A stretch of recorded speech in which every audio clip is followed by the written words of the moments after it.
क्योंकि बाजार की दिशा को तय करने में निफ्टी आईटी का भी एक बड़ा रोल रहता है। क्या साफ तौर पर एक ब्रेकडाउन दिख रहा है? यदि आप मैंने इसमें दो ट्रेंड लाइंस खींचने की कोशिश की है। ऊपर वाली ट्रेंड लाइन पर रेजिस्टेंस लेकर के, बाधा लेकर के ये नीचे वाली ट्रेंड लाइन को तोड़ चुका है।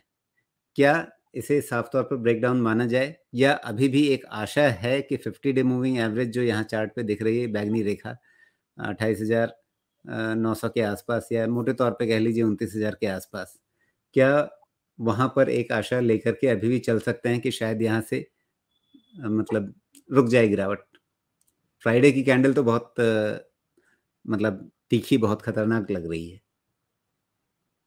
तो ये गिरना जो निफ्टी आईटी का हुआ, वो ब्रोकर का नाम मैं भूल गया जिनकी रिपोर्ट निकली, और करीब 25 to 27% डाउन साइड की बात जिसमें कही गई है, मैं नाम भूल चुका हूँ। देखिए, इसकी प्रॉब्लम अब ये हो गई है कि निफ्टी आईटी जो एक ट्रेडिंग बाय बनता जा रहा था, अब निफ्टी आईटी ट्रेडिंग बाय खत्म हो गया। तो निफ्टी आईटी में हम दो तरीके से काम कर रहे थे। पहली चीज की, ये अच्छा डिस्कशन हमारा चल रहा था कि डबल बॉटम क्रिएटेड है और इन्वेस्टमेंट बेसिस पे ये बाइंग बनता है with 50% reward and 50% probability of reward and 50% probability of risk, जो काम कर रहा था। साथ में ये भी होने लगा कि उसके कारण से निफ्टी आईटी एक ट्रेडिंग लॉन्ग बनने लगा। वो चीज अब खत्म हो जाएगी। अब निफ्टी आईटी मोस्टली यहाँ से इन्वेस्टमेंट बेस्ड स्टैगर्ड बाइंग में जाएगी, पहली चीज। दूसरी चीज ये हो जाएगी कि निफ्टी आईटी में जो कंपनीज हैं उस पे खासकर ध्यान दीजिएगा। अच्छा मौका है एक्यूमुलेट करने का, जो हम पहले से डिस्कस कर रहे हैं कि यहाँ से 3 महीने अच्छा मौका है एक्यूमुलेट करने का, वो कर सकते हैं। फर्क करना पड़ेगा। मुझे लगता है कि जहां पे भी price earning multiple 20 with some deviation है, वहां पे शायद 10% 20% ऐसे डाउनसाइड मैक्सिमम हम उम्मीद कर सकते हैं। उतना डाउनसाइड तो मार्केट के साथ आ सकता है। लेकिन अगर आप वहां से पूछेंगे तो मुझे लगता है कि या तो एक साल में वो 20-25% का रिवार्ड दे देंगे, और नहीं तो अपना कॉन्सेप्ट जो है 60% के आसपास का 3 साल में तो कहीं नहीं जाएगा, इसमें कोई डाउट नहीं है। इन्वेस्टमेंट बेस्ड वहां से बनता है, लेकिन अभी भी बहुत सारे अच्छे क्वालिटी के आईटी स्टॉक्स ऐसे हैं जो कि स्काई रॉकेटिंग वैल्यूएशन पे ट्रेड कर रहे हैं।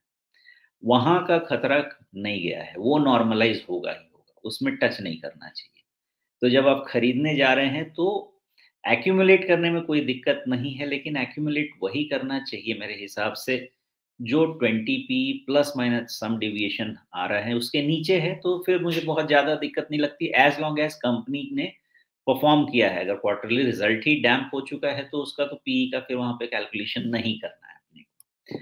अदरवाइज़ वैसे आईटी स्टॉक्स में ज़्यादा दिक्कत नहीं होगी जो कि टॉप से 40% 50% टूट गए हैं। चलिए टॉप से मान लेते हैं कि 50% टूटने के बाद 20% और भी टूटेंगे, तो मैं तो अभी भी कह रहा हूँ कि कोई भी पोज़ीशन आप लीजिएगा, अगर आपको 10-20% का डाउनसाइड नहीं डाइजेस्ट होता है, फिर पोज़ीशन ही नहीं लेना चाहिए। तो उस हिसाब से है, काफ़ी स्पेस अब बनेगा एक्यूमुलेशन का आईटी में। लेकिन खरीदना क्या है वो आप एनालाइज़ कर लीजिए, बिकॉज़ अभी भी हाई पी स्टॉक्स हैं और उनकी एडजस्टमेंट बड़े अच्छे से होगी आने वाले समय।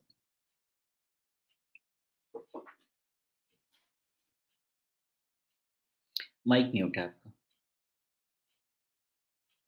जी, तो आप ये कह रहे हैं सुमेश कि आईटी को लेकर के एक बार फिर सावधान नज़रिया लेकर के चलना बेहतर होगा। लेकिन क्या जिस डबल बॉटम की हम लोग बात कर रहे थे, लगभग 26,000 मोटे तौर पे मान लीजिए, क्या अगर अभी इन स्तरों से ये और फिसलता है तो उस डबल बॉटम तक ही जा कर के, या उससे पहले कहीं एक सहारा मिल जाएगा, या मतलब कहीं एक रिस्क रहेगा? जिस तरह से आप नैस्डैक में बार बार कहते हैं कि 10,000 की चिंता है, कहीं 10,000 टूट न जाए, तो क्या वैसे ही निफ्टी आईटी पे अभी वो चिंता कहीं किसी कोने में बैठी हुई अभी भी है कि 26,000 के नीचे कहीं चला न जाए? With Friday parameters in place, Nifty IT sell on rise हुई है, लेकिन स्ट्रक्चरली इसका कोई भी डेंजर अभी तक नहीं आया है डेटा में, और वो आएगा भी नहीं। उसके लिए नैस्डैक का 10,000 का टूटना बहुत जरूरी है। वो टूटेगा कि नहीं वो पता नहीं है, बिकॉज यूएस का कुछ भी मामला समझ में नहीं आता है। मुझे अभी भी लग रहा जी, है कि नैस्डैक का डबल बॉटम रह जाना चाहिए, वहाँ पे खत्म नहीं होना चाहिए। लेकिन जी, हमारा आईटी बहुत ज़्यादा आईटी इंडेक्स कोरिलेटेड है नैस्डैक से सेंटिमेंट वाइज़। तो जी, वैल्यूएशन भी फ़ेवर में नहीं है, जो इंडेक्स आईटी आईटी इंडेक्स के जो स्टॉक्स हैं, हमारे निफ्टी आईटी इंडेक्स के, उसके वैल्यूएशन फ़ेवर में नहीं है।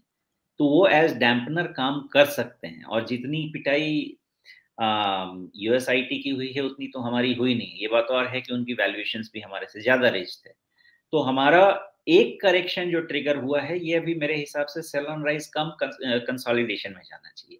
अभी डबल बॉटम टूटने का मुझे कोई भी चांस नहीं लगता है, इतना बड़ा कुछ भी नेगेटिव नहीं है अनलेस जो जी। दिसंबर क्वार्टर का रिज़ल्ट है, वहाँ पे मेजर डिसअपॉइंटमेंट हो, वो भी अभी नहीं समझ में आता। क्योंकि जी। मार्जिन भी तो बॉटम अपने आउट हो सामने 2 बड़े सेक्टर, एक तरफ बैंकिंग, जहाँ पर आप कह रहे हैं कि अभी तक तेज़ी टूटी ही नहीं है, मुनाफ़ा वसूली ट्रिगर इन भी नहीं हुई है। दूसरी तरफ निफ्टी आईटी, ये दोनों बड़े सेक्टर हैं जो बाज़ार को किसी भी तरफ ले जाने की, ऊपर या नीचे खींचने की ताकत रखते हैं। उन दोनों का एक आपस में विरोधाभास दिख रहा है, दोनों की चाल एक तरफ नहीं है, एक ऊपर है, एक नीचे है। तो इसका कुल मिलाकर के असर इंडेक्स पर मतलब निफ्टी पर, सेंसेक्स पर क्या नज़र आएगा? देखिए बैंक स्ट्रॉन्ग है तो आपका निफ्टी 25 टू 30% स्ट्रॉन्ग है। आईटी वीक नहीं था, आईटी ने सपोर्ट करना शुरू कर दिया था, आईटी अब वीक हुआ है। लेकिन आईटी कितना फर्दर वीक होगा? बहुत ज़्यादा वीक होने वाला अभी कोई भी आईटी का डेटा पॉइंट नहीं है। अगर आईटी ने बहुत ज़्यादा करेक्ट करना है तो प्रॉब्लम हमें आएगी जनवरी में, उसके पहले नहीं आएगी। क्यों आएगी? क्योंकि आईटी में रेवेन्यू का कोई इश्यू नहीं आया था। आईटी में मार्जिन का इश्यू आ रहा था और फ्यूचर डील्स का इश्यू आ रहा था। तो फ्यूचर डील्स का तो प्राइस में आ गया। अब मार्जिन जो बॉटम आउट होने का इंडिकेशन सितंबर क्वार्टर रिजल्ट से है, वो अगर होल्ड नहीं करता है दिसंबर क्वार्टर रिजल्ट जो आने वाला है जनवरी सेकंड वीक से, फर्स्ट सेकंड वीक से, तभी आईटी में प्रॉब्लम आएगी। अगर वहाँ से मार्जिन में थोड़ा-सा भी इम्प्रूवमेंट दिख गया, तो ये प्रॉब्लम नहीं आएगी ज़्यादा बिकॉज़ जितने भी आईटी स्टॉक्स मैंने देखने की कोशिश की थी, वो प्री कोविड वाले जो मार्जिन्स हैं, जो एक्चुअली कोविड में मार्जिन इनके इम्प्रूव हुए थे बिकॉज़ ट्रैवलिंग कॉस्ट नहीं था, बहुत सारे वर्क फ्रॉम होम था, बहुत सारे कॉस्ट कम हो गए थे। तो अब जो बढ़ रहे हैं कॉस्ट जिसके कारण ऑपरेशनल एक्सपेंडिचर्स बढ़ रहे हैं, वो एडजस्ट हो चुके हैं मार्जिन में। तो अगर यहाँ से मार्जिन अगर स्टेबल होके इम्प्रूव नहीं होता है तो खतरे की बात 100% है। लेकिन अगर मार्जिन स्टेबल हो क्योंकि अब हमारे पास कोई रास्ता नहीं है कहने को कि हमारा कॉस्ट कंट्रोल में हम नहीं कर सकते हैं। कॉस्ट जो भी होना था हो चुका है।